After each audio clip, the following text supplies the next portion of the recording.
இயேசுவோடு கூட நடக்கிற பாக்கியம் பெற்ற சீசர்களுக்கு ஒவ்வொரு நாளும் அவர் பார்க்கிற எல்லாவற்றை வைத்தும் ஒவ்வொரு காரியங்களும் என்ன செய்வார்? சொல்லிட்டே இருப்பார், போதனை செஞ்சுட்டே இருப்பார். இயேசுவோடு நடந்து போவாங்க. திடீர்னு ஒரு அத்தி மரத்தை கிராஸ் பண்ணும்போது உடனே அத்தி மரத்தை வச்சு ஒரு ஓமை என்ன செய்வார்? சொல்லுவார். ஒரு வயலை பார்க்கும்போது இந்த வயல்ல இருக்கிற பயிர்களும் கலைகளும் என்று சொல்லி அங்க ஒரு ஓமையை சொல்லுவார். அப்படியே கடற்கரை ஓரத்தில் நடந்து போகும்போது வலைகளை அலசி கொண்டிருக்கிற அந்த வலைகளை பார்க்கும்போது இந்த வலைகளை பற்றி அவர் ஒரு ஓமை என்ன செய்வார்? சொல்லுவார். தோட்டத்தை பார்க்கும்போது ஓமை, ஒரு செடியை பார்க்கும்போது ஒரு ஓமை, ஒவ்வொன்றையும் பார்க்கும்போது பல நிலங்களை கடந்து போவார். இது நல்ல நிலம், இது முள்ளுள்ள நிலம், இது கற்பாறையான நிலம் அப்படின்னு சொல்லி நிலங்களை எல்லாம் சொல்லி சொல்லி அவர் என்ன செய்வார்? நிறைய காரியங்களை அவர் போதித்து கொண்டே இருப்பார். அல்லேலூயா. ஆகாயத்து பறவையை பார்த்தா உடனே ஒரு ஓமையை ஆரம்பிச்சிருவார். காட்டு புஷ்பத்தை மலர்களை பார்க்கும்போது ஒரு ஓமையை ஆரம்பிச்சிருவார். இதெல்லாம் என்ன சொல்ல வர்றாருன்னா, ஒவ்வொரு நாளும் நம்முடைய கண்களுக்கு காட்சியாக கிடைக்கிற அத்தனையிலிருந்து ஆண்டவர் நமக்கு நிறைய பாடங்களை கற்றுக் கொடுக்கிறார். கற்றுக்கொள்ள வேண்டியது, கற்றுக்கொள்ள கூடாதது ரெண்டுமே யார் கையில தான் இருக்கு? நம்ம கையில தான் இருக்கு. அல்லேலூயா. கடந்த நாட்கள்ல நான் அருமையான சகோதரர் ஜோஷுவாவோடு பேசி கொண்டிருக்கும் போது ஒரு காரியத்தை சொன்னேன். ஆதி தகப்பன் முற்பிதாக்களுடைய அந்த வாழ்க்கையிலிருந்து, அவருடைய ஆயுசு நாட்களிலிருந்து ஆண்டவர் நமக்கு கற்றுக் கொடுக்கக்கூடிய பாடங்களை பற்றி நான் தியானித்து கொண்டிருக்கிறேன் என்று சொல்லி சொன்னேன். அல்லேலூயா. ஆதியில 2 பேர் இருந்தாங்க. யார் சொல்லுங்க? எல்லாம் சொல்லுங்க. ஆதாம், ஏவாள். ஆதாம் ஏவாள் பிறந்தவர்களா படைக்கப்பட்டவர்களா? படைக்கப்பட்டவர்கள். அவருடைய ஆயுசு நாட்கள் எங்கு கணக்கிடப்பட்டது தெரியுமா? ஏதேனுக்குள்ளேயா ஏதேனுக்கு வெளியவா? ஆதாம் 930 வருஷம் வாழ்ந்தார் என்று வாசிக்கிறோம். அது ஏதேனுக்குள்ளேயும் சேர்த்தா இல்ல வெளியில வந்த பிற்பாடா? வெளியில வந்த பிற்பாடுதான் காலங்கள் கணக்கிடப்பட்டது. அல்லேலூயா. இப்ப ஆதாமி ஏவாளையும் நீங்க பார்க்கும்போது அவர்கள் மூலமாக கர்த்தர் நமக்கு கற்றுக் கொடுக்கக்கூடிய பாடம் சிம்பிளா 1-2 தான் நான் அப்படியே சொல்லிட்டு நான் அப்படியே அடுத்தடுத்த நபருக்கு நான் கடந்து போவேன். என்ன சொல்லுங்க? ஆதாமை பார்க்கும்போது தேவனுடைய செயல், தேவனுடைய ரூபம், தேவனுடைய ஜீவனை நம்ம என்ன செய்யலாம்? பார்க்கலாம். ஆதாமி ஏவாளையும் நீங்க பார்க்கும்போது தேவனுடைய வார்த்தையை அவர்கள் மீறிய பொழுது தோட்டத்தின் மகிமையை விட்டு வெளியில் என்ன செஞ்சிட்டாங்க? வாழ்ந்துட்டாங்க. தேவனுடைய சித்தத்தை அவர்கள் செய்த காலம் எல்லாம் ஏதேனுக்குள்ளே அவர்கள் இருந்தார்கள். அவளை சுற்றிலும் ஏதேனின் பிரசன்ஸ் இருந்துச்சு. அல்லேலூயா. என்றைக்கு தேவனுடைய வார்த்தையை மீறி தேவனுடைய வார்த்தைக்கு விரோதமா செயல்பட்டார்களோ அன்றைக்கு எங்க வந்துட்டாங்க? வெளியில வந்து விட்டார்கள். அப்ப அவங்கள வச்சு நம்ம என்ன புரிஞ்சுக்கணும் சொல்லுங்க? சண்டே ஸ்கூல் டீச்சர் மாதிரி கேட்கிறேன். அவங்கள வச்சு நமக்கு என்ன புரியணும்? புரியல உங்களுக்கு? என்ன சொல்லுங்க மையே? அவர் வார்த்தையை தவிர வேற எவன் வார்த்தையை என்ன செய்யக்கூடாது? புரியுதா உங்களுக்கு? அவர் வார்த்தையை தவிர வேற யார் வார்த்தையும், அவர் வார்த்தையை விட சூப்பரா பேசுற வார்த்தைகள்லாம் இருக்கு. ஏன்னா அவரு என்ன செஞ்சிட்டாரு? நீ வாசிச்சு பாருங்க. ஆதியாகமம் 2வது அதிகாரம் 18-19 வாசிங்க. ம் ம் ம் 17 வாசிங்கம்மா. 17. ம் ம் இப்ப இவர் எப்படி பேசுறாரு? நல்லா சொல்லுங்க. எப்படி பேசுறாரு?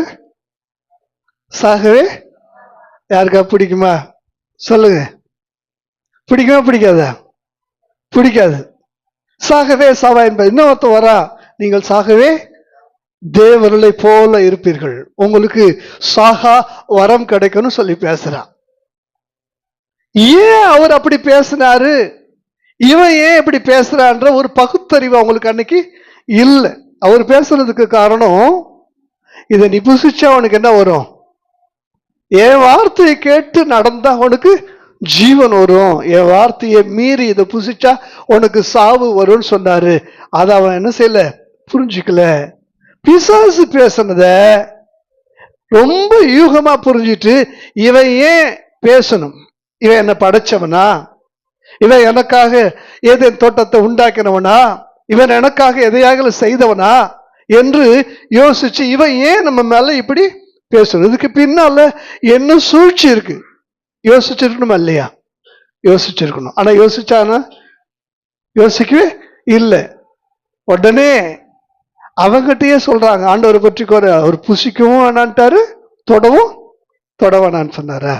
சொல்லவே இல்லை. அவங்கிட்டயே ஆண்டவரை பற்றி ஒரு கம்ப்ளைண்ட் மாதிரி என்ன பண்ண சொல்றாங்க. உடனே அவன் பறிக்கல, தானாவே பறிக்கிற அளவுக்கு எண்ணங்கள் என்ன செய்யறான், தூண்டுறான்.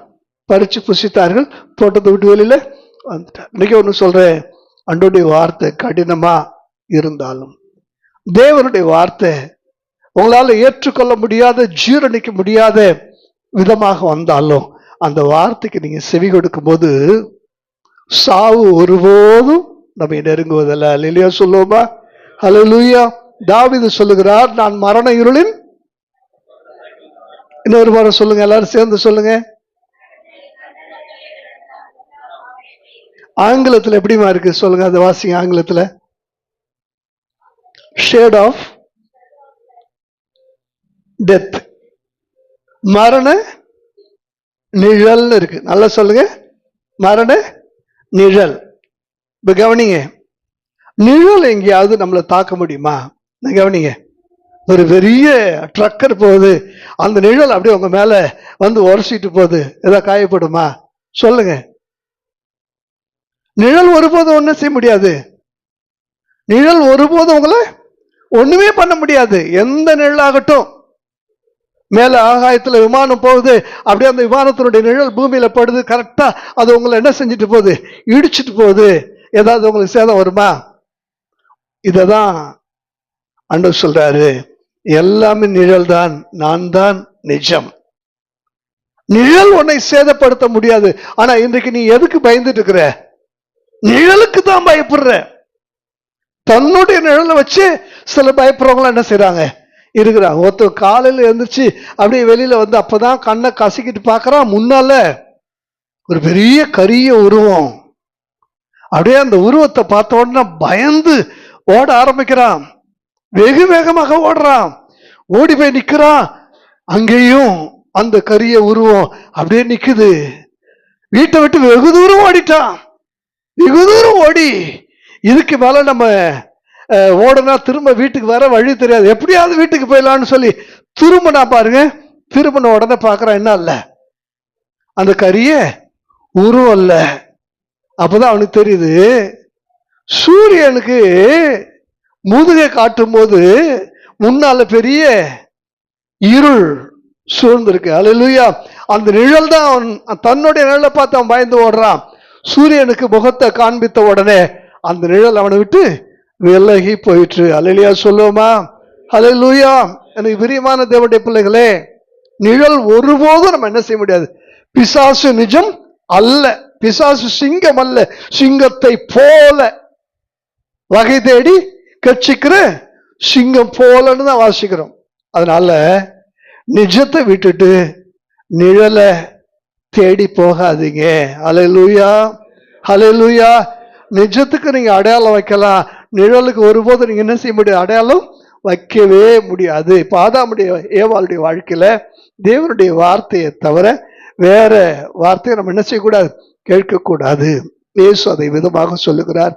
மத்தேயு 7வது அதிகாரம் 24வது வசனம், நான் சொல்லிய இந்த வார்த்தைகளை கேட்டு இவைகளின்படி செய்கிறவன் எவனோ, அல்ல கவனிங்க, கண்மலையின் மேல் தன் வீட்டை கட்டின, இப்ப உறுதியா அது என்ன செஞ்சுக்கும், பிடிச்சிருக்கும். ஒருபோதும் அந்த வீட்டை என்ன செய்ய முடியாது, இடிக்க முடியாது. ஏன்னா அஸ்திபாரம் கண்மலையின் மேல இருக்கு, அசைக்க முடியாது. இப்ப ஆதாம எடுத்துக்க, அவன் கண்மலையின் மேல தான் வீட்டை போட்டு கட்டின புத்தி உள்ள மனுஷன் அல்ல. அப்படி கட்டி இருந்தான்னா ஏதேனை விட்டு அவனை ஒருவர் என்ன செய்ய முடியாது, அசைத்திருக்க முடியாது. ஏதேனை விட்டு ஒருபோதும் வெளியில என்ன செஞ்சிருக்க மாட்டான், வந்திருக்க மாட்டான். இப்ப இந்த வசனம் தெளிவா பார்த்தீங்கன்னா, ஆதி தகப்பனை எப்படி ஆயிட்டான், புத்தி இல்லாதவனா? புரியுதா அவங்களுக்கு? ஆதி தகப்பன் ஆதாம் ஆண்டவருடைய வார்த்தையின்படி தன் வீட்டை கட்டாமல், தன் வாழ்க்கையை கட்டாமல், ஆண்டவருடைய வார்த்தையின்படி நடவாமல், ஆண்டவருடைய வார்த்தையை மீறி ஏவாள் பிசாசனுடைய சத்தத்தை கேட்டா, இவன் ஏவாளுடைய சித்தத்தை செஞ்சா. ரெண்டு பேரும் சேர்ந்து தேவனை விட்டு என்ன செஞ்சிட்டாங்க, விலகி போயிட்டாங்க. இன்றைக்கு நான் சொல்றேன், இந்த உலகம் கவர்ச்சியான ஒன்று. ஏவாள் அதை தான் சொல்றா, நான் வஞ்சிக்கப்பட்டது காரணம் என் கண்களின் கவர்ச்சி, என் நாக்குல அந்த எச்சி ஊர்ச்சி பார்த்தல அந்த ருசி. இதுதானே ஏசா பசியோட இருந்தப்ப அந்த சிவப்பான கூழ், அந்த கலர் இவன் கண்ணை மயக்கடிச்சு அப்படியே நாக்குல அப்படியே எச்சி, அடி வயிற்றுல பசி, இதெல்லாம் சேஷ்ட புத்திர பகத்தை கூட அற்பமா தூக்கி வீசிட்டு எனக்கு கூழ் கிடைச்சா போதுன்னு சொல்லி அவன் தன்னை விற்று போட்டான் பாருல. அது போலதான் அற்பமான கவர்ச்சிக்கு ஆண்டவரை ஏதேனை விட்டு வெளியே வரக்கூட அவங்க என்ன செஞ்சிட்டாங்க, துணிஞ்சிட்டாங்க. இன்னைக்கு நான் சொல்றேன், ஒரே ஒரு வாழ்க்கை வெகு சீக்கிரமாக போகிறது. கவர்ச்சி அல்ல, கர்த்தரை கண்களுக்கு முன்பாக நிறுத்துங்கள். தாவீது சொல்லுகிறது போல, கர்த்தரை எப்போதும் எனக்கு முன்பாக நிறுத்தி நோக்கி கொண்டிருக்கிறேன், ஆகையால் நான் அசைக்கப்படுவதில்லை. அல்லேலூயா, கர்த்தருக்கு மாத்திரம். அதுக்கு அடுத்தது நீங்க சொல்லுங்க, வேற யாரு? வெளியே வந்து பிறந்தவர்கள், படைக்கப்பட்டவங்களை பத்தி பார்த்தோம். ரெண்டாவது பிறந்தவர்களை பத்தி சொல்லுங்க. ரெண்டு பேர் யார் யார்? நீங்க பேசணும், சொல்லுமா, வாய்த்தன்னு சொல்லுமா.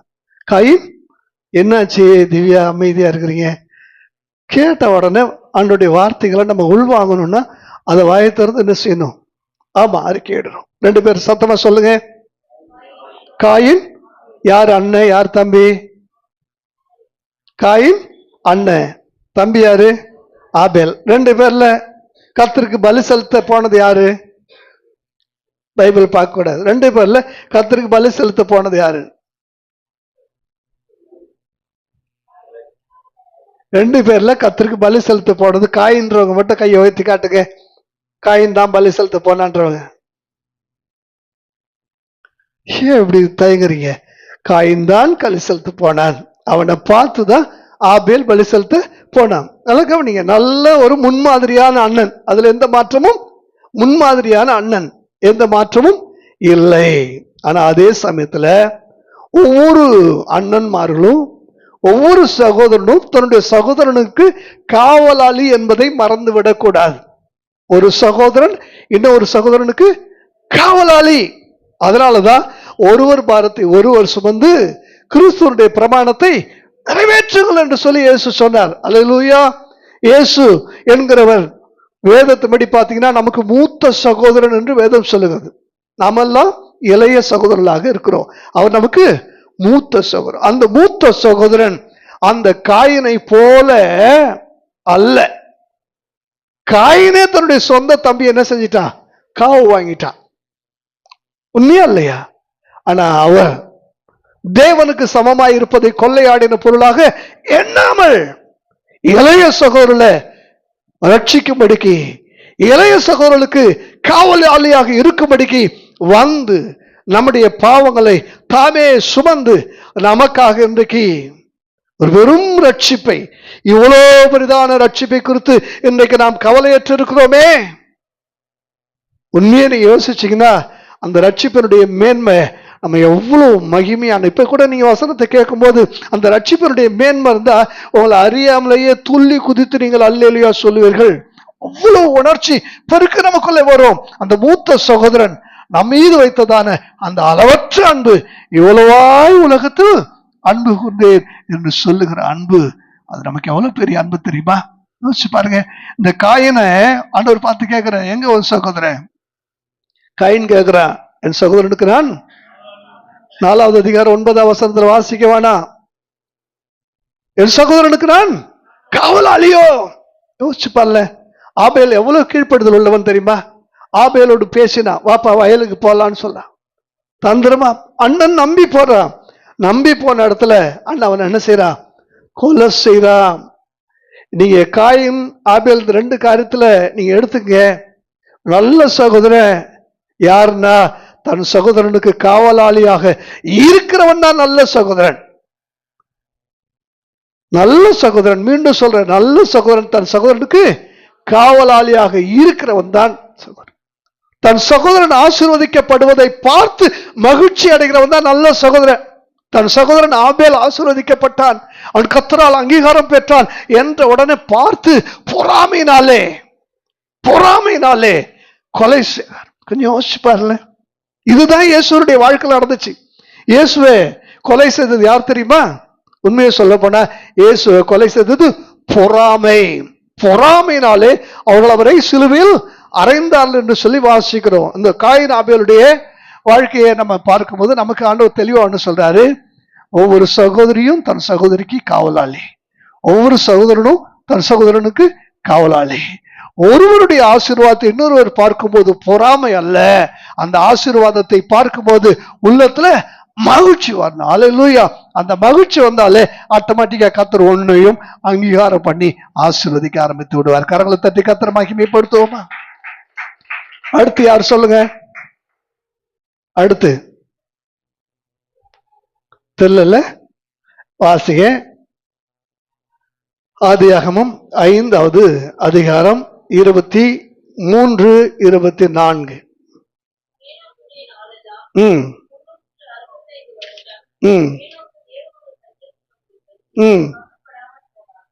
ஏனோக்கு தேவனோடு சஞ்சரித்து கொண்டிருக்கையில் அவனுக்கு குடும்பம் வந்துச்சா? பிள்ளைகள் இருந்தாங்களா? எல்லாமே இருந்தாங்க. எதையும் அவன் காரணம் காட்டி தேவனோடு நடப்பதை, தேவனுக்காக நேரம் செலவிடுவதை, ஆலய சம்பந்தமாக ஆவிக்குரிய சம்பந்தமாக எந்த காரியத்திலையும் அவன் குறை வைக்கல. நல்லா புரிஞ்சுக்க. அவனுக்கு குடும்பம் இருந்துச்சு, மனைவி இருந்துச்சு, பிள்ளைகள் இருந்தாங்க, அவனுக்கு எல்லா வேலைகளும் எல்லா பொறுப்புகளும் இருந்துச்சு. ஆனாலும் தேவனுடைய காரியங்கள்ல அவன் எந்த விதத்திலையும் குறையே வைக்கல. கரங்களை தட்டி கர்த்தரை மகிமைப்படுத்துவோமா? ஹல்லேலூயா. அன்றைக்கு காலையில செல்வம் ஒன்றும் வருத்தப்பட மாட்டீங்கல்ல, அன்பு சகோதரர் செல்வத்தோட அப்படியே பேசிட்டு வரும்போது, என்ன செல்வம் பிரசாந்தனையை காணோம் அப்படின்னு கேட்டேன். ஸ்கூல்ல கம்பல்சரியா வர சொல்லிட்டாங்க பாஸ்டர், டீச்சர் என்ன செய்யறாங்க, திட்டுறாங்க அப்படின்னார். நம்ம சிலரா இருக்கிறோம், அவர் எனக்கு ரொம்ப நெருக்கமானவர், அதனால நான் பேரை சொல்லி உதாரணமா சொல்றேன், ஏன்னா ஒவ்வொருவருக்கும் சொல்றேன், அது மகிக்கும் பொருந்தும். அப்ப திட்டுறாங்கன்னு சொல்லி உடனே சரின்னு ஸ்கூலுக்கு போக சொல்லிட்டு ஆடினார். நான் சொன்னேன், சொல்லுவோம், நானும் பிள்ளைகளை பெற்றவன் தான். ஜோஷுவா கிரேசி படித்த ஸ்கூல் மைக்ரோ கிட்ஸ்லாம் பல சமயத்தில் சண்டே அவங்களுக்கு என்ன வரும், சண்டே அவங்க போக வேண்டிய சூழ்நிலை வரும், வர சொல்லுவாங்க. நான் ஒரு நாள் என்ன செஞ்சதில்லை, அனுப்புனது இல்லை. பேரண்ட்ஸ் மீட்டிங் வச்சு என்ன அதில் எழுப்பி நிற்க வச்சு கேள்வியெல்லாம் கேட்டப்போ நான் சொன்னேன், என் பிள்ளைகள் எவ்வளோ படிக்கிறாங்களோ அது போதும், ஒன்றும் ஸ்பெஷலாக அவங்க மார்க் எடுக்கணும், ஸ்டேட் ஃபர்ஸ்ட் வரணும்லாம் நான் என்ன செய்யலை, விரும்பலை.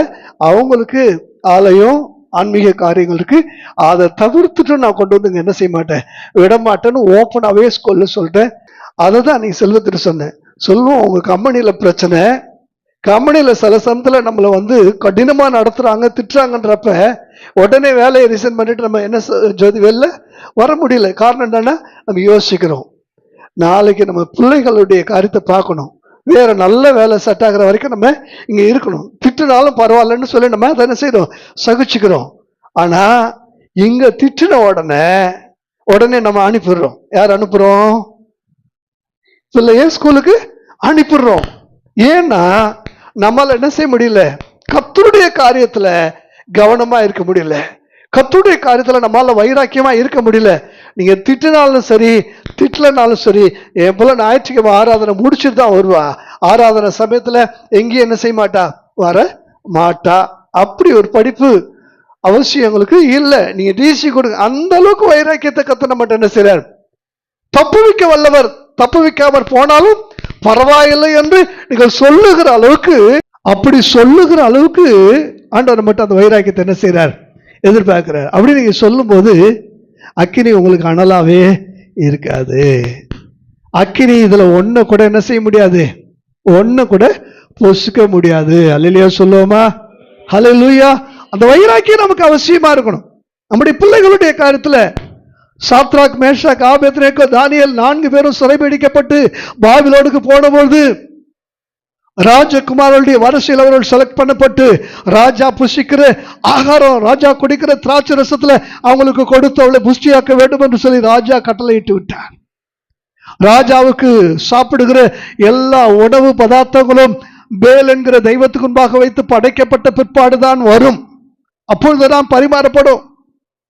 இப்ப தானியேலும் சாத்ராக், மேஷாக், ஆபேத்நேகோ சொல்லிட்டாங்க, நாங்க ராஜாவுடைய இந்த ஆகாரத்தினால எங்களை தீட்டுப்படுத்த கூடாது. உடனே சொல்றான், இல்ல ராஜா கட்டளையிட்டு இருக்கிறாரு, நாளைக்கு உங்களை பார்க்கும்போது உங்க முகம் வாடி போய் நீங்க புஷ்டியா இல்லைன்னா என்ன அவர் என்ன செஞ்சிருவாரு, கொன்னுடுவாரு. அப்ப சொல்றாங்க, ஒரு 10 days டெஸ்ட் பண்ணுங்க, ஒரு 10 நாள் எங்களை பரிசோதித்து பாருங்க. 10 நாள் வெறும் வெஜிடேரியன் தான் சாப்பிட்டாங்க. ஆனா மற்றவர்களை விடவும் இவங்க எப்படி இருக்கிறாங்க, பார்க்கறதுக்கு கலையோடு புஷ்டியோடு ஆரோக்கியத்தோடு இருக்கிறாங்க. இதை தான் நான் சொல்றேன், நீங்க நான் சொல்றத உங்க பிள்ளைகள் இடத்துல சோதிச்சு பாருங்க. படிக்கிற மற்ற பிள்ளைகளை விடவும் நம்முடைய பிள்ளைகள் 10 மடங்கு தேர்ச்சி பெற்றவர்களாக, 10 மடங்கு சமர்த்தராக நிச்சயமாக ஆண்டவர் மாற்றுவார். ஹல்லேலூயா. கர்த்தர் செய்வாரா, செய்ய மாட்டாரா? ஹல்லேலூயா. ஸ்பெஷல் கிளாஸ் நல்லது, படிப்பு நல்லது அல்ல சொல்றேன். படிச்சவங்கிட்ட அறிவு இருக்கு, படைச்சவர்கிட்ட ஞானம் இருக்கு. அறிவு இருமாப்பை உண்டு பண்ணும், ஞானம் தேவனுடைய கிருபையை உங்கள் மீது உண்டு பண்ணும், பெருக செய்யும். ஹல்லேலூயா. தேவ ஞானத்துக்குரியவர்கள, கர்த்தருக்கு பயப்படுதல் ஞானத்தின் ஆரம்பம். ஆசிரியர் திட்டின உடனே அவங்களுக்கு பயந்து நம்முடைய பிள்ளைய அனுப்பும் போது அது எதுக்கு ஆரம்பம்னு யோசிச்சு பாருங்க. அது அறிவுக்கு ஆரம்பம். அறிவுக்கு பின்னால பெரும் ஆபத்து இருக்கு, அறிவுக்கு பின்னால அறிவியல் இருக்கு, அறிவியலுக்கு பின்னால பெரும் அழிவு இருக்கு, அழிவுக்கு பின்னால ஒண்ணுமே இல்லை. ஹல்லேலூயா. ஆகையினாலே இன்னைக்கு யோசிச்சு பாருங்களேன், இந்த ஏனோக்குடைய விஷயத்துல எல்லா சூழ்நிலையும் இருந்துச்சு. அவனுக்கு மனைவி பிள்ளைகள் எல்லாம் இருந்தாங்க. ஆனாலும் கர்த்தர்னு வரும்போது கர்த்தருடைய காரியத்தை விட்டு அவன் என்ன செய்யல, பின்வாங்கல. அவர் வரும்போது ஓடி போய் அவரோட சேர்ந்து நடக்க ஆரம்பிச்சிட்டான். ஹல்லேலூயா. நடக்க ஆரம்பிச்சானா இல்லையா? நடந்தா. அப்படிப்பட்ட நீதான் எனக்கு வேணும்னு சொல்லி கர்த்தர் அவரோட என்ன செஞ்சிட்டார், கூட்டிட்டு போயிட்டார். கடவுளை தட்டி கர்த்தர் மகிமைப்படுத்துமா? நாம் கர்த்தரிடத்தில் இருக்கவும். ஜோசுவா சொன்னது மாதிரி, நான் இந்த தேகத்தை விட்டு கர்த்தரிடத்தில் குடியிருக்க எனக்கு அதிக ஆசை உண்டு, அதிக ஆசை உண்டு. கர்த்தரிடத்தில் குடியிருக்க அதிக ஆசை இருந்தாலும் கர்த்தர் நம்மை எடுத்துக்கொள்ள சில காரியங்களை நம்மிடத்துல எதிர்பார்த்து கொண்டு இருக்கிறார். ஹல்லேலூயா. ஏனோக்கு காணப்படாமற் போனான், தேவனோடு சஞ்சரித்து கொண்டிருக்கையில் காணப்படாமற் போனான். ஏனோக்கு அடுத்தது மெத்துசலா என்று ஒரு மனுஷன். நீங்க அதுல வாசிச்சு பாருங்க, 25ஆம் வசனம், 5வது அதிகாரம் 25. அல்ல கவனிங்க, மெத்துசலா என்ற இந்த வார்த்தை, அந்த வார்த்தையினுடைய அர்த்தம் என்னன்னு சொல்றேன் கவனிங்க. அவன் சாகிற நாளிலே நியாய தீர்ப்பு உண்டாகும், அவன் சாகிற நாளிலே உலகம் அழியும். இன்னொரு விதத்துல அந்த வார்த்தையினுடைய பொருள் என்னவென்றால் கண்ணாடி, அது கை தவறி கீழே விழுகிற போது உடைந்து சிதறும் என்று அர்த்தம். இப்போது நீங்கள் 2 பேதுரு 3வது அதிகாரம் 9வது வசனத்தை ஒரு வாசிங்க. 2 பேதுரு 3:9.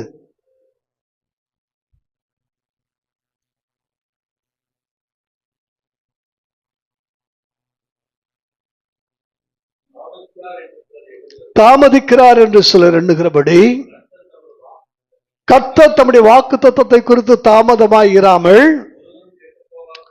ஒருவரும் கெட்டு போகாமல் எல்லாரும் மனம் திரும்ப வேண்டும் என்று விரும்பி நீடிய பொறுமை உள்ளவராக இருக்கிறார். அல்ல கவனிங்க, ஆண்டவர் நீடிய பொறுமை உள்ளவராக இருந்தார் என்பதற்கு ஒரு முன் உதாரணம் இந்த மெத்துசலா.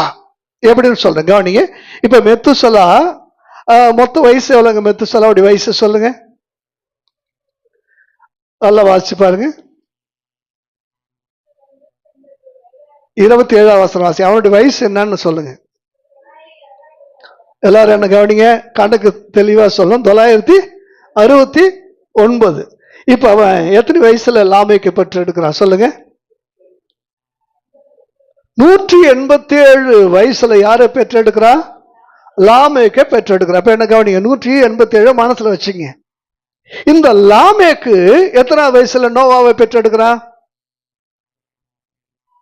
அடுத்து வாசிங்க.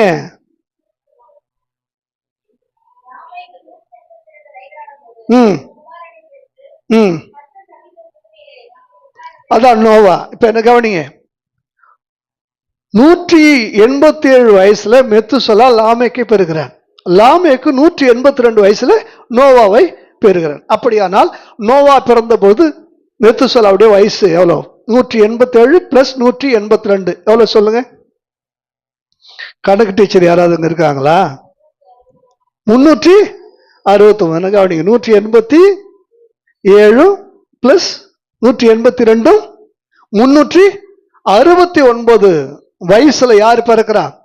இந்த மெத்துசலாவுக்கு 369 வயசாகும் போது நோவா பிறக்கிறான். நல்லா புரிஞ்சுங்க, நோவா பிறக்கிறான். இப்ப நீங்க அடுத்த அதிகாரம் எடுங்க, 7வது அதிகாரம் 11ஆம் வசனம் வாசிங்க. 7:11. நோவாவுக்கு 600ஆம் வருஷம் பிப்ரவரி 17ஆம் தேதி செவ்வாய்க்கிழமை. ஹலோ, என்ன கவனிங்க, 2வது மாசத்துல நடந்த சம்பவம் சொல்றேன். 2வது மாசம் 17ஆம் தேதி இந்த உலகம் தேவனுடைய நியாய தீர்ப்புக்கு உட்படுத்தப்படுகிறது. வானத்தின் மதகுகள் திறந்தது, பூமியினுடைய ஆழத்தினுடைய ஊற்று கண்கள் பிளந்தது, ஒரு பெரும் பேரழிவு ஜலப்பிரளயம் இந்த பூமிக்கு வந்துச்சு. இப்ப கவனிங்க, நோவா பிறந்த போது 369 வயசு யாருக்கு? மெத்துசலாகு. புரியணுங்கிறதுக்காக நிறுத்தி சொல்றேன். இப்ப நோவாவுக்கு 600 வயசு ஆகும்போது அவனுக்கு என்ன வயசு சொல்லுங்க? 900 இருக்கீங்களா? 969 வயசு. அன்னைக்கு மெத்துசலாவுடைய டெத், அவனுடைய மரணம் நிகழ்ந்தது. வானத்தினுடைய மதகுகள், பூமியினுடைய ஆழத்தின் ஊற்று கண்கள் எல்லாம் பிளவுண்டது என்று சொல்லி வாசிக்கிறோம். புரியுதா உங்களுக்கு? இந்த 969 என்று எதற்காக ஆண்டவருக்கு தெளிவா எழுதி வச்சிருக்கிறார்னா, எவனை விடவும் கூடுதல் வயது வேற யாருக்குமே இல்லை. உண்டா இல்லையா? அல்லேலூயா. ஏன் இவனுக்கு இவ்வளவு வயசு?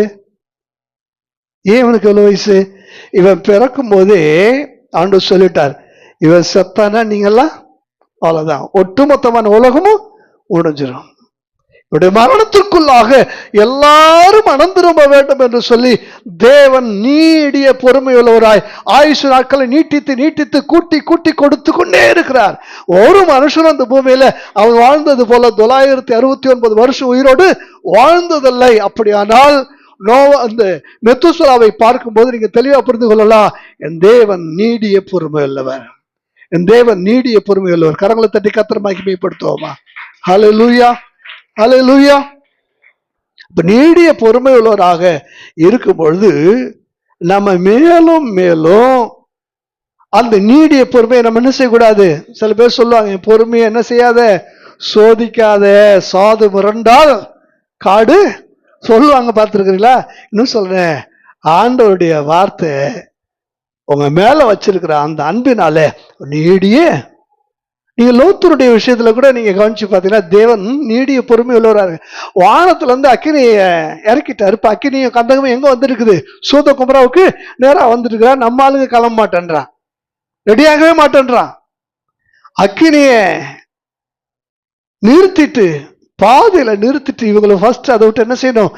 காலி பண்ணணும். இவங்க மேல வச்ச அன்பினால கையை பிடிச்சு இழுத்துட்டு போய் அந்த அக்கினி பாதிப்பை உண்டாக்கக்கூடிய அந்த சேதார நிலங்களை விட்டு வெளியே கொண்டு வந்து விட்டாரே நம்முடைய ஆண்டவர். எவ்வளவு அன்புள்ளவர்! கரங்களை தட்டி கர்த்தரை மகிமைப்படுத்துவோமா?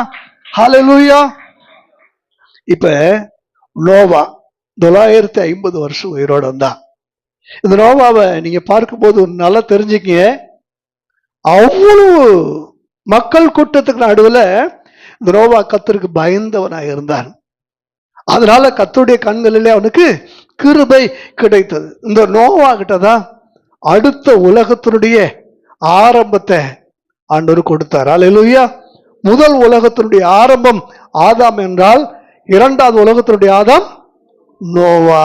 அல்லேலூயா சொல்லுமா? அல்லேலூயா, அல்லேலூயா. இந்த நோவாவோட பேழையில சேர்த்து மொத்தம் 8 பேர் என்ன செய்யப்படுறாங்க? 8 பேர் காப்பாற்றப்படுகிறார். நோவாவுக்கு 3 குமாரர்கள், 3 மருமக்கள், 6 பேர். நோவா அவருடைய மனைவி மொத்தம் எத்தனை பேர்? 8 பேர். இப்ப 8 பேருமே எப்படிதான் இருக்காங்க? ஒரு கூட்டு குடும்பமாக இருக்கிறாங்க. கூட்டு குடும்பமா இருக்கும்போது நோவா எப்படி இருந்திருக்கணும்? நோவா ரொம்ப ஜாக்கிரதையா இருந்திருக்கணுமா இல்லையா? நம்மால் என்ன செய்யறாரு? திராட்சை ரசம் குடிச்சு வஸ்திரம் விலகி, வசனம் சொல்ல தன் கூடாரத்துல தான் அவன் படுத்திருந்தான். தன் கூடாரத்துல தான் படுத்திருந்தான். ஆனாலும் கூட்டு குடும்பம்னு வரும்போது எல்லாருக்கும் தனித்தனி அறைகள் இருந்தாலும் எப்படி இருக்கணும்? ஜாக்கிரதையா இருக்கணும். ஒரு முன்மாதிரி இல்லாததுனால அங்கே கானான் சபிக்கப்பட்டவனாக மாறுகிறான். நோவாவுக்கு 3 பிள்ளைகள் இருந்தாங்க. யார் யார் சொல்லுங்க? இதுல யார் மூத்தவன்? இதுல யார் மூத்தவன், யார் இளையவன்? யாப்பேத்து. சரியா சொல்லிட்டீங்க. இளையவன் யாரு? சாமா. வாசிங்க 10வது அதிகாரம் 21 வாசிங்க. சேமுக்கு பிள்ளைகள் பிறந்தார்கள், தகப்பனும் மூத்தவனாகி யாப்பேத்துக்கு தம்பியுமா இருந்த. நல்ல கவனிங்க. மூத்தவன் யாரு? யாப்பேத்து. இளவன் யாரு? சேம். அப்ப நடுவில் இருக்கிறவன் யாரு? காம். இன்னும் தெளிவா உங்களுக்கு புரியுற மாதிரி 10வது அதிகாரம் 2வது வசனம் வாசிங்க. இப்ப 2வது வசனத்துல மூத்தவனுடைய வம்ச வரலாறு தொடங்குது. அடுத்தது நீங்க 6வது வசனம் வாசிங்க. 6வது வசனத்துல 2வது பையன் காமுடைய வம்ச வரலாறு என்ன செய்யுது? தொடங்குது. இப்ப நீங்க 21வது வசனம் வாசிங்க.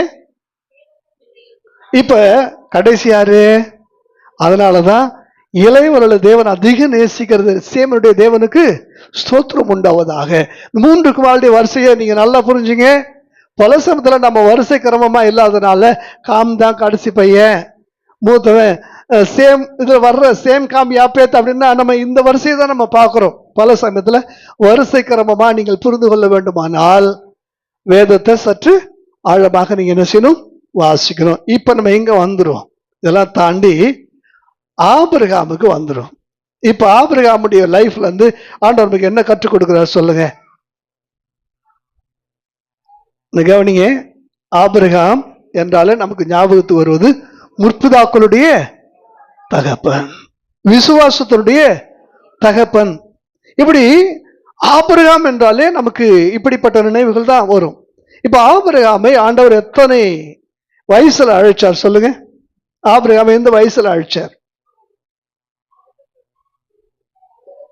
கரெக்ட் தாமா? ஏன் தைரியமா சொல்லுங்க. ஆபிரகாமை 12:4 வாசிங்க.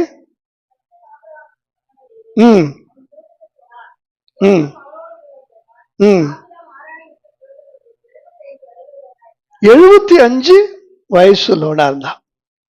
75 வயசுல ஆபிரகாம ஆண்டவர் என்ன செய்யறாரு? அழைக்கிறார்.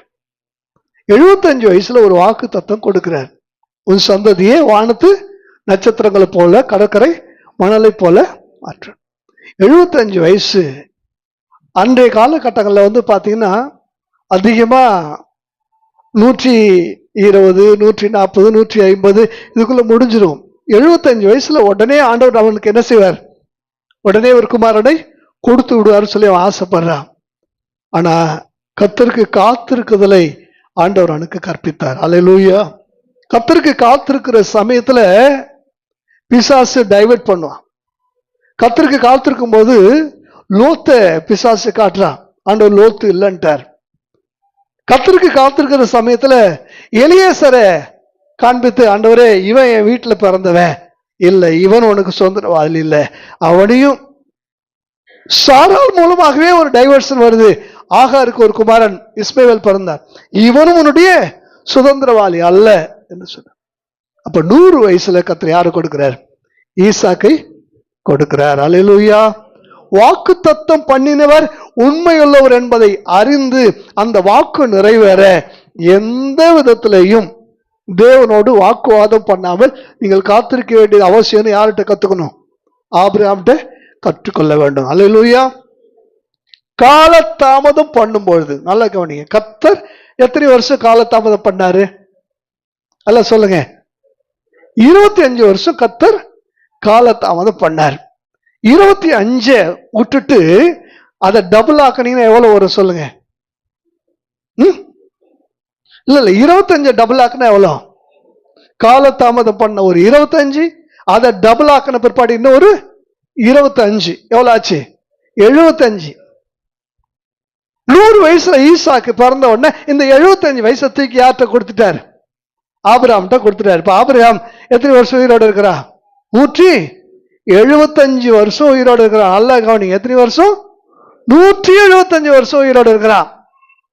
அப்படியானால் ஆண்டவர் காலதாமதம் பண்ணும்போது ஐயோ வயசு முடிய போதே, ஐயோ வாழ்ந்து முடிக்கிற காலகட்டத்தில் இனி எப்ப அவருக்கு கொடுத்து எப்ப நான் வாழ்ந்து, அப்படிலாம் கிடையாது. காலதாமதம் பண்றாருன்னு வச்சுங்களேன், அதை பெற்று அனுபவிக்கக்கூடிய காலங்களையும் சேர்த்து வாக்கு தத்தத்தை உங்களிடத்துல நிறைவேற்ற அவர் வல்லமை உள்ள ஆண்டவராக இருக்கிறார். ஹல்லேலூயா, ஹல்லேலூயா. மோசே எடுத்துங்க, மோசே தான் எழுதுறான். சங்கீதம் 90வது அதிகாரம் எடுங்க. சங்கீதம் 90வது அதிகாரம் 10ஆம் வசனத்தை வாசிங்க.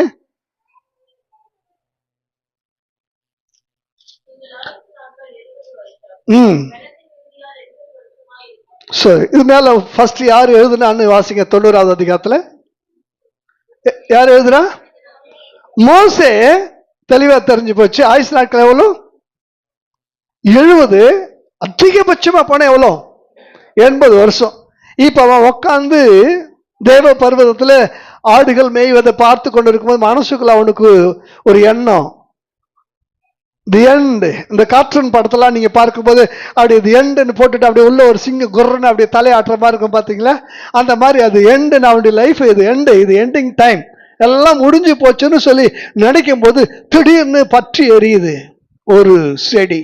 உற்று பார்க்கிறா, பச்சையாவே இருக்குது. எரிக்கிறதுனால அந்த செடி என்ன செய்யல? பாதிக்கப்படவே இல்லை. அப்பதான் ஆண்டவர் சொல்றாரு, டே நீ இதை எண்டிங் டைம் நினைக்கிற, இல்ல நான் அவனை இதை அனுப்ப போறேன். இது sending time, it's not ending time, it's my sending time. என்ன நான் உன்னை என்ன செய்ய போறேன்? 80 வயசு முடிஞ்சு போன பிற்பாடு என்ன ஆண்டவரே நீங்க பண்ண போறீங்கன்னு சொல்லி அவன் யோசிக்கிறான். என்ன பண்ண போறேன் பாரு, எகிப்துல அரண்மனையில இருந்த 40 வருஷங்கள்ல அனுபவத்தை விட, வனாந்தரத்துல மீதியான் தேசத்துல இருந்த 40 வருட அனுபவத்தோடும் அடுத்த 40 வருட அனுபவம் என்னோடு நீ நடக்கிற, உன்னோடு நான் நடக்கிற ஒரு அனுபவத்தை நான் அவனுக்கு கொடுப்பேன்னு சொல்லி அவனை வச்சுதான் ஆண்டவர் செங்கடலை 2ஆக பிளந்தார். அவனை வச்சுதான் ஒட்டுமொத்தமான அந்த எகிப்தியரையும் ஜலசமாதியாக மாற்றினார். ஹல்லேலூயா. அவனுக்காகத்தான் இஸ்ரவேல் ஜனத்துக்கு வானத்தை திறந்து விடியற் காலையில பனியில மேல அழகா அந்த மன்னாவை கர்த்தர் என்ன செய்தார்? கொண்டு வந்து கொடுத்தார். 40 ஆண்டுகள், 40 ஆண்டுகள் எத்தனை மகிமையான ஒரு அனுபவம். அல்லேலூயா. முடிஞ்சு போச்சுன்னு சொல்லி நினைக்கும் போது கர்த்தர் வா உன்னை எகிப்துக்கு அனுப்புன்னு சொல்லி சொன்னார்னா கலங்காம வந்துரு. ஏன்னா முடிக்கிறவர் அவர் தான், அந்த முடிவுல இருந்து இன்னொன்னு தோங்குகிறவர் அவர் தான். கரங்களை தட்டி கர்த்தரை மகிமைப்படுத்துவோமா? எல்லாமே முடிஞ்சு போச்சு நினைக்காதீங்க, எல்லாமே முடிஞ்சு போச்சு. ஒரு கைப்பிடி மாவு, கொஞ்சம் எண்ணெய், முடிஞ்சு போச்சு. கடைசி வேலை ஆகாரம் தான் இருக்கு அப்படின்னு சொல்லி நீங்க நினைக்கும் போது திடீர்னு ஒருத்தர் கேட்கிறாரு, அதை முதல்ல சுற்றி ஆட்டு கொண்டு வா. முடியுமா? அதை செய்ய முடிஞ்சா இருக்கிற கொஞ்சமும் குறையாம அப்பமும் ரசமும் திரளா விருத்தி அடைபடி ஆண்டவரால செய்ய முடியும். பானையில மாவு குறையில, கலசத்துல என்ன குறையில, பஞ்சகாலம் முடிகிற வரைக்கும் அங்க அது குறையவே இல்லை. அல்லேலூயா. எத்தனை பேர் சந்தோஷமா இருக்கிறீங்க? அல்லேலூயா. ஒவ்வொருடைய ஆயுசு நாட்களே அப்படியே நீங்க என்ன செஞ்சு பாருங்க, அப்படியே பார்த்துட்டே பாருங்க. ஆபிரகாமை நீங்க பார்க்கும்போது ஆபிரகாமுடைய காரியத்துல ஒன்னே ஒண்ணு நீங்க மெயினா தெரிஞ்சுக்க, ஆண்டவருக்கு பிடிச்ச ஒண்ணு அவர் கேட்கும் போது அது உங்களுக்கு ரொம்ப பிடிச்சதா இருந்தாலும் பலிபீடத்துல வைக்க பயப்படாதீங்க, பலிபீடத்துல வைக்க பயப்படாதீங்க. பலி கொடுன்னு சொன்னா கத்தியை எடுத்து ஓங்கவும் பயப்படாதீங்க. இல்லையா சொல்லுவோமா? ஹல்லேலூயா. ஐயோ இன்னைக்கு சர்ச்சுக்கு புள்ள வந்துட்டா அவளுக்கு படிப்புல மார்க் போயிடுமோ, ஐயோ இன்னைக்கு ஆலயத்துக்கு புள்ள வந்துட்டா ஒருவேளை அவருடைய ஸ்டடீஸ்ல ஏதாவது, பயப்படாதீங்க. ஆண்டவர் சொன்னா பலிபீடத்துல கடத்திடுங்க, கத்திய ஓங்க சொன்னா ஓங்கிடுங்க, அவரே தடுப்பார். பிள்ளையாண்டவன் மீது உன் கையை போடாதே என்று சொல்லி, ஹல்லேலூயா. கர்த்தருக்கு பிரியமானத பலிபீடத்துல கடத்தக்கூடிய அந்த பாக்கியவானாய் ஆபிரகாமை பார்த்து கற்றுக்கொள்ளுங்கள். அந்த ஆபிரகாமுக்கு உண்டான ஆசீர்வாதம் கிறிஸ்து இயேசுவின் மூலமாக நிச்சயமாக உங்களுக்கு உண்டாகும். ஹல்லேலூயா, ஹல்லேலூயா. ஈசாக்குடைய வாழ்க்கையை கவனிச்சு பாருங்க. ஈசாக்குடைய வாழ்க்கையில ஆண்டவர் 2 பேரை கொடுத்தார். யார் யார் சொல்லுங்க? ஈசாக்குடைய பிள்ளைகள் யார் யார் சொல்லுங்க? யாருமே பைபிள் படிக்கல போல. ஏசா, யாக்கோபு. ஏசா, யாக்கோபு பிள்ளைகளுடைய விஷயத்துல பேரண்ட்ஸ் நீங்க ஒருபோதும் பட்சபாதம் காட்டக்கூடாது. பிள்ளைகள் மீது நீங்கள் வைக்கிற அன்பிலே ஒருபோதும் பட்சபாதம் காட்டக்கூடாது. இது அப்பா புள்ள, இது அம்மா புள்ளன்னு இருக்கவே கூடாது. 2 பேரையும் மனசுக்குள்ள உங்க பேச்சு கேட்கக்கூடிய பிள்ளைகளுக்கு உண்டான ஒரு அன்பு இருக்கும். ஆனா வெளியில ஒருபோதும் அதை காட்டி விடக்கூடாது. இந்த வீட்டுல பாத்தீங்கன்னா அப்பா புள்ள ஏசா, அம்மா புள்ள யாக்கோபு. உண்டா இல்லையா? என்னாச்சு யோசிச்சு பாருங்க.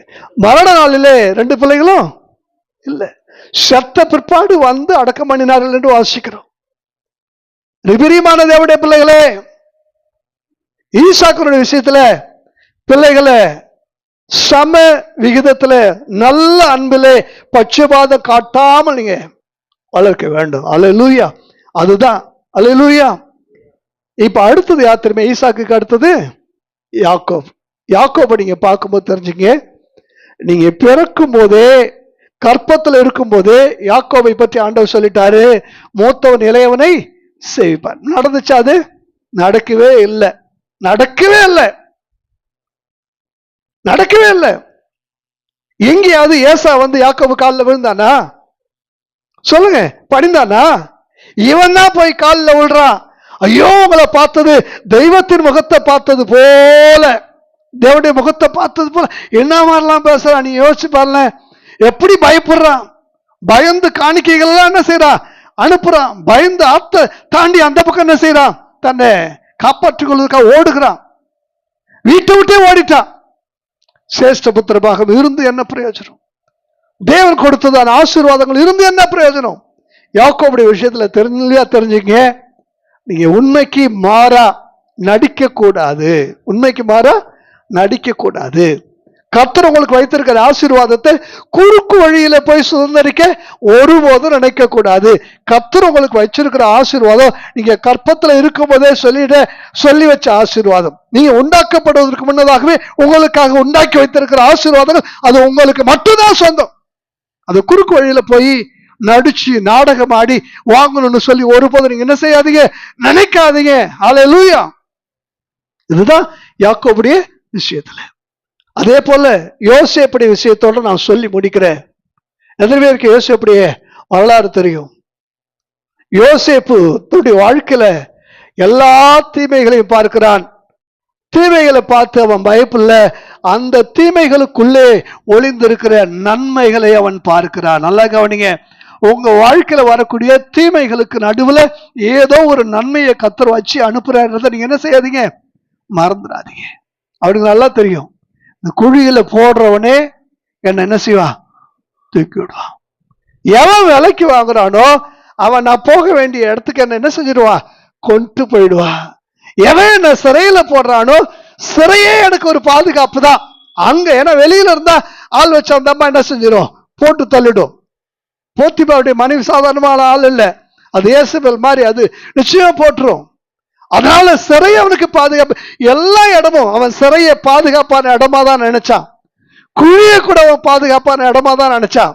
அடிமையா விற்கப்பட்ட போது கூட மற்றவங்க பார்வையில் அவன் அடிமையா இருந்திருக்கலாம். அவனுக்கு நல்லா தெரியும் தேவன் என்னை கொண்டு போகிற பாதை இந்த பாதை என்று அவனுக்கு தெரியும்.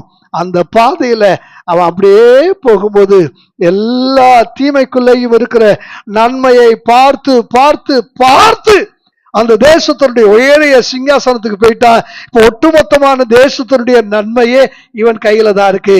இவனை கொண்டுதான் கர்த்தர் தேசத்துக்கு ஜீவ ரட்சணை பண்ணினார். அல்லேலூயா. இதெல்லாம் நம்ம பார்த்தோம்ல. ஒவ்வொருடைய வாழ்க்கையில இருந்தும் தேவன் நமக்கு கற்றுக் கொடுத்த பாடத்தை போல நம்முடைய வாழ்க்கையிலிருந்து பின்வரும் சந்ததிக்கு நாமும் ஒரு பாடமாக இந்த உலகத்துல வாழ வேண்டும் என்று சொல்லி கர்த்தர் விரும்புகிறார். அல்லேலூயா. நாம் நம்முடைய பிள்ளைகளுக்கு எதை வைத்து போகிறோம்? ஆபிரகாமை பார்த்து ஆண்டவர் சொல்கிறார், ஆபிரகாம் தனக்கும் தன் வரும் சந்ததிக்கும் என்னை குறித்து, கர்த்தருக்கு பயப்படுகிற பயத்தை குறித்து அவன் போதிப்பான் என்று சொல்லி ஆபிரகாமை குறித்து நம்பி சொன்னார். அல்லேலூயா. இன்னைக்கு நம்ம குறித்து நம்பி சொல்ல முடியுமா? எழுப்புவோமா தேவ சமூகத்துல? ஜோசுவா சொல்லுகிறார், நானும் என் வீட்டாரும் என்றால் கர்த்தரையே சேவிப்போம். நானும் என் வீட்டாருமோ என்றால் கர்த்தரையே சேவிப்போம். அல்லேலூயா.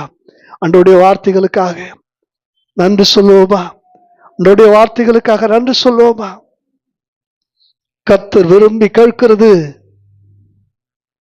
உங்களுக்கு ஜீவனை போல இருந்தாலும் பலிபீடத்துல கிடத்த பயப்படாதீங்க.